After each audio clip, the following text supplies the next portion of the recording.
तो भाई ये जर्नी स्टार्ट हुई थी हमारी 22 ऑफ दिसंबर को। Now I am posting on 28 of December, मतलब 6 दिन बाद। तो भाई चलते चलते आलम हमारा फ्रेशर अप से स्लो डाउन हो चुका था। एंड गेस व्हाट कि हम लोग कहाँ रुके थे? शिवा पर। एनीवेज सबसे पहले तो क्योंकि 6 घंटे हमें हो चुके थे ऑलरेडी ट्रैवल करते करते, और हमें कुछ खाना पीना है, भूख लग गई भाई। एनीवेज हम खा पी के निकल चुके, और हाँ, लड़कर भी निकल चुके थे। अभी आपको दिखाऊंगी कि हनी सूजे पीटे इसमें बैठे हुए हैं ऑलरेडी, क्योंकि हमारे बीच खाने पीने को लेकर किसी बात के लिए लड़ाई हो चुकी थी। So finally we reached at Vrindavan, और ये थी वृंदावन की कुंज गलियां। एंड मुझे यहाँ से लेना था ढेर सारा सामान, लेकिन डिसाइड ये हुआ था कि पहले दर्शन कर लेते हैं, देन उसके बाद लौटते हुए हम लोग शॉपिंग कर लेंगे।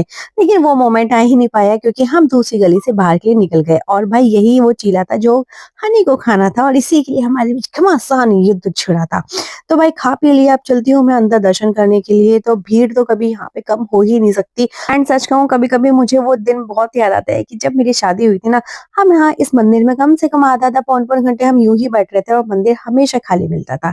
तो काफी जद्दोजहद के बाद तो मैं इतना सा शूट ले पाई थी। और जब मैं शूट कर भी रही थी, तो पीछे से मेरे को किसी ने हाथ मारा था कि पहले दर्शन कर लीजिए, बाद में उसके बाद शूट करिए।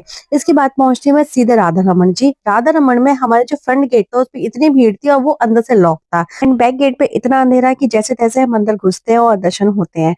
तो भाई ये थे हमारे राधा रमन जी के दर्शन, जो कि काफी खूबसूरत लगे थे। और एट लास्ट हम लोग पहुंच चुके थे हमारे जंक्शन पर।